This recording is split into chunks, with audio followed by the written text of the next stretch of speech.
काफ़ी दिनों से मैं सोच रहा था कि सैलरी के ऊपर मैं एक वीडियो बना दूं। काफ़ी लोग बना भी रहे हैं, लेकिन मोस्टली आपको वहाँ पे एक्स सिटी या फिर वाई सिटी का सैलरी देखने को मिलता होगा।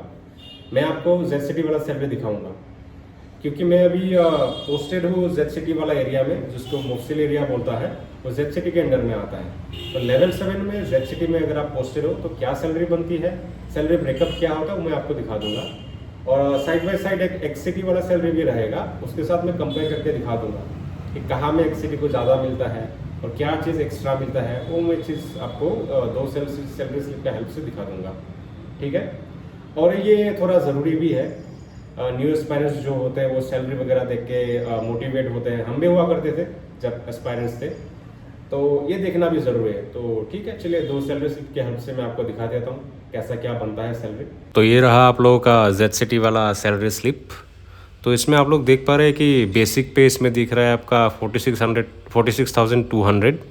ये एक्चुअली में अगर आप न्यूली ज्वाइन होते हो तो आपका बेसिक पे उतना नहीं होता है। ये मेरा एक इंक्रीमेंट लगने के बाद इतना हुआ है। तो अगर आप न्यूली ज्वाइन होते हो तो इधर में ऊपर देखिए पे लेवल 7 में 44,900 से लेकर 1,42,400 रुपीज़ दिखाया गया है। ये पे बैंड है, पूरा लेवल 7 का पे बैंड है।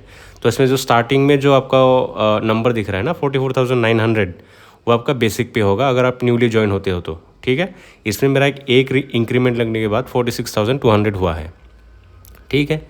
उसके बाद डीए है मेरा, देखिए 25,410 रुपीज़, ठीक है। ये डीए अभी 55% के हिसाब से है, 55% ऑफ बेसिक पे कितना है 46,200। इसका 55% अगर आप निकालेंगे तो डीए का अमाउंट आ जाएगा आपका 25,410 रुपीज़, ठीक है। उसके बाद आता है एचआरए। ये एचआरए मेरा 10% लगता है, क्योंकि मैं जेड सिटी में रहता हूँ, मुफसिल एरिया है, तो उसमें 10% के हिसाब से अगर आप कैलकुलेट करेंगे वो भी बेसिक के ऊपर ही काउंट होगा। 46,200 के ऊपर अगर आप 10% लगाएंगे तो 4,620 रुपीज़ आपको मिल जाएगा 10% के हिसाब से। यही एचआरए मेजर डिफरेंस क्रिएट करता है आपका एक्स सिटी, वाई सिटी और जेड सिटी का सैलरी के भीतर में, ठीक है। एक्स सिटी में आपको मिलता है 30% एचआरए मिलता है, बेसिक का 30%।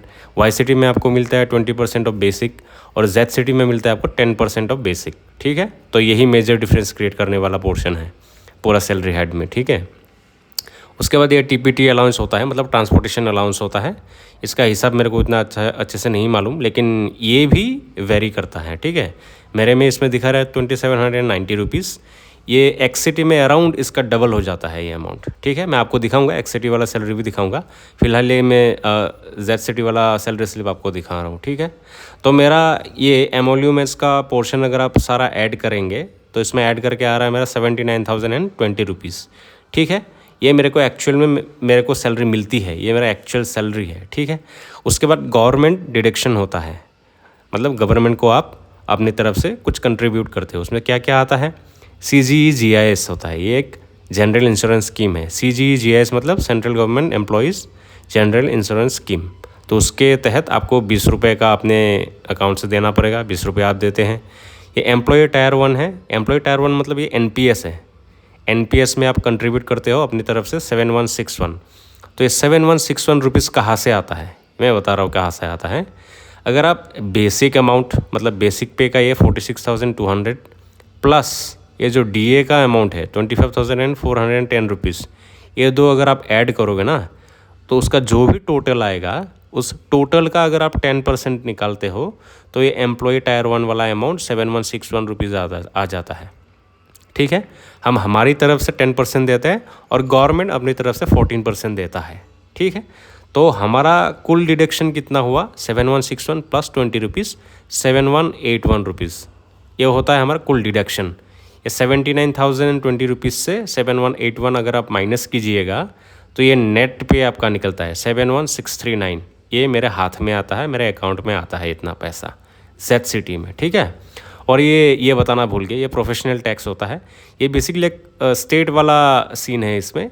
तो हर स्टेट में आपका 200 रुपये का कुछ कंट्रीब्यूशन होता है, देना होता है, तो ये प्रोफेशनल टैक्स के नाम पे चला जाता है, ठीक है। तो ये था मेरा मई महीने का सैलरी स्लिप, ये रिसेंट वाला मई 2025 का, ठीक है। यही नेट पे जो ये बन रहा है, ये नेट पे यही चीज़ अभी अगर आप एक्सिटी वाले में देखिएगा तो उसमें काफ़ी बढ़ जाएगा। तो नेक्स्ट मैं आपको दिखा रहा हूँ एक्सिटी वाला सैलरी। तो ये रहा आपका एक्सिटी वाला सैलरी, ठीक है। इसमें डिफरेंस कहाँ क्रिएट होता है आप देखिएगा। इसमें बेसिक पे देखिए 46,200 रुपीज़, ये मेरा दोस्त का सैलरी स्लिप है, वो हैदराबाद में ही पोस्टेड है। तो इसमें बेसिक पे में उसका और मेरे पे में कोई डिफरेंस नहीं है। मेरा भी 46,200 था, उसका भी 46,200 है। उसका डीए भी कितना है 25,410 है, मेरा भी उतना ही है। HRA देखिए आप, HRA इसका 13,860 रुपया है, ठीक है। मेरा 4,000 समथिंग था, 4,620 रुपीज़ मेरा HRA हुआ करता। इसका 30% का इसमें HRA लगा है, ठीक है। बाकी बेसिक और DA उसका मेरा सेम था, HRA में मेजर डिफरेंस क्रिएट हुआ। इसमें इसको 30% मिला, मेरे को 10% मिला था, ठीक है। और ये TPT अलाउंस, ट्रांसपोर्टेशन अलाउंस, इसको 5580 मिला था, मेरे को 2700-2800 के रुपीज़ के करीब मिला था, ठीक है। इसमें भी उसको करीबन डबल मिला है इसमें, देखिए। तो इसका एमोल्यूमेंट्स टोटल देखिए कितना है इसका। अगर आप ग्रॉस पे देखिएगा, मतलब टोटल एमोल्यूमेंट डिडक्ट होने से पहले 91,050 रुपया था उसका, ठीक है। इसमें गवर्नमेंट रिकवरीज भी देखिए आप, CGGIS था मेरा कितना 20 रुपीज़ था, इसका कितना कट रहा है 60 रुपीज़ कट रहा है इसका, ठीक है। मतलब इसका अगर पैसा मिल ज़्यादा रहा है तो कट भी ज़्यादा रहा है उसका, थोड़ा कुछ में, उतना भी नहीं। ये एम्प्लॉय टायर 1 वाला जो NPS का अमाउंट है, मेरा भी 7161 था, इसका भी 7161 ही जा रहा है, ठीक है। और इसमें एक तीसरा कंपोनेंट आ गया जो मेरे में नहीं था, CGHS वाला। ये सेंट्रल गवर्नमेंट हेल्थ स्कीम है, ये मेरे को नहीं मिलता। क्यों नहीं मिलता? क्योंकि मैं Z सिटी में पोस्टेड हूँ, और जितना भी CGHS के अंडर में आपका हॉस्पिटल या फिर मेडिकल फैसिलिटीज़ मिलता है वो आपका X सिटीज़ में ही मिलता है और Y सिटीज़ में भी मिलता है मे बी, और लेकिन Z सिटीज़ में उसका फैसिलिटी आप अवेल नहीं कर पाएंगे, इसलिए ये मेरा कटता नहीं है। ये बंदा अभी X सिटी में पोस्टेड है हैदराबाद में, तो इसका CGHS का कंट्रीब्यूशन भी इसको देना पड़ता है 650 रुपीज़ करके पर मंथ में, ठीक है। तो इसका टोटल डिडक्शन कितना हुआ, ये अगर टोटल कीजिएगा 60,7161 प्लस 650 रुपीज़, तो इसका डिडक्शन कितना हो रहा है 7,871 रुपया इसका डिडक्शन हो रहा है, ठीक है। तो मेरा कितना हो रहा था, मेरा ये थर्ड कंपोनेंट CGHS नहीं था, 7161 और 20 रुपीज़ था, तो मेरा 7181 करीब मतलब डिडक्शन हो रहा था। ऐसा डिडक्शन हो रहा है मतलब इसका मतलब ये नहीं कि लॉस हो रहा है, इसका फ़ायदा आप ही को मिलेगा बाद में, वो आपको पता चलता रहेगा, आप डिपार्टमेंट में काम करते रहिएगा। तो ये प्रोफेशनल टैक्स भी देखिए 200 रुपीज़ इसका भी डिडक्ट हुआ है, मेरा भी डिडक्ट हुआ है। तो इसका टोटल डिडक्शन के बाद ये जो ग्रॉस पे है टोटल एमोल्यूमेंट से, अगर टोटल गवर्नमेंट रिकवरीज अगर आप डिडक्ट कीजिएगा तो इसका इन हैंड नेट पे सैलरी कितना आता है 82,979, ठीक है। मेरा करीबन 71,000 था, तो इसका करीबन 11,000 11,500 रुपीज़ मेरे से ज़्यादा मिल रहा है इसको, ठीक है। तो ये मेजर डिफरेंस क्रिएट कौन करता है आपका, ये HRA का पोर्शन, ठीक है। करीबन बेसिक का 20% का डिफरेंस आ जाता है X सिटी और Z सिटी के सैलरी में।